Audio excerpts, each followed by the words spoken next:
Last year box office దగ్గర హనుమాన్ సినిమాతో ఊహకందని విజయాన్ని సొంతం చేసుకుని మాస్ రచ చేసిన యంగ్ హీరో తేజ సజ్జా ఆ సినిమా తర్వాత లెక్కకు మించి వచ్చిన ఆఫర్స్ లలో తనకు నచ్చిన మిరాయ్ సినిమాను ఓకే చేశాడు. మిరాయ్ సినిమా ఓకే చేసినప్పుడు సోషల్ ఫ్యాంటసీ నేపథ్యంలో తెరకెక్కుతున్న సినిమానని తెలిసిన ఎక్సలెంట్ క్వాలిటీతో సినిమా ఉండబోతుందని ఎవరు ఎక్స్పెక్ట్ చేయలేరు. రీసెంట్ గా సినిమా రిలీజ్ డేట్ ను కన్ఫర్మ్ చేస్తూ అఫీషియల్ టీజర్ ను రిలీజ్ చేయగా టీజర్ సినిమా మీద ఉన్న ఎక్స్పెక్టేషన్స్ అన్నింటినీ కూడా ఓ రేంజ్ లో మించిపోయే విధంగా మెప్పించిందని చెప్పవచ్చు. టాప్ నాచ్ విజువల్స్ తో ఎక్సలెంట్ గా మెప్పించిన ఈ టీజర్ ఓవరాల్ గా సినిమా మీద ఎక్స్పెక్టేషన్స్ ను సాలిడ్ గా పెంచేసింది. కొద్దిగా కథ పాయింట్ కూడా రివీల్ చేస్తూ అతీత శక్తులను సొంతం చేసుకున్న విలన్ ఎలా ఆధిపత్యాన్ని చూపించాలని చూస్తున్నాడు. ఈ క్రమంలో అందరినీ కాపాడడానికి సూపర్ యోధ అయిన హీరో మిరాయ్ అనే ఆయుధంతో ఏం చేశాడు, ఈ అడ్వెంచర్ ఏంటి అనేది అసలు సిసలు కథగా టీజర్ లో చూపించారు. విజువల్స్ అన్ని టాప్ నాచ్ అనిపించే విధంగా ఉండగా గ్రాండియర్ ఎక్సలెంట్ గా మెప్పించిందని చెప్పాలి. ప్రొడక్షన్ వాల్యూస్ కూడా టాప్ నాచ్ అనిపించే విధంగా ఉండగా బ్యాక్గ్రౌండ్ స్కోర్ టీజర్ కి పర్వాలేదనిపించే విధంగా ఎలివేట్ చేసింది. ఇక తేజ సజ్జా మరోసారి సూపర్ పవర్స్ తో మెప్పించబోతూ ఉండగా మంచు మనోజ్ విలనిజం ఈసారి హైలైట్ కాబోతుందని టీజర్ చూస్తే అర్థమవుతూ ఉంది. ఇక టీజర్ లో అన్ని షాట్స్ ఒకెత్తు అయితే టీజర్ ఎండ్ లో శ్రీరాముడు అడుగులు వేస్తూ వస్తుంటే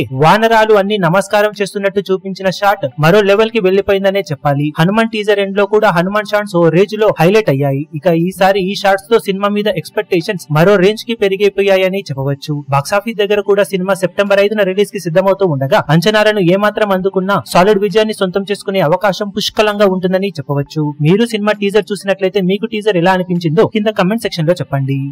ఈ వీడియో మీకు నచ్చినట్లయితే లైక్ చేయండి, షేర్ చేయండి, ఛానల్ ను సబ్స్క్రైబ్ చేయడం మాత్రం మరవకండి. ఏ చిన్న అప్డేట్ ను మిస్ అవ్వకూడదు అనుకుంటే బెల్ ఐకాన్ ను ప్రెస్ చేయండి.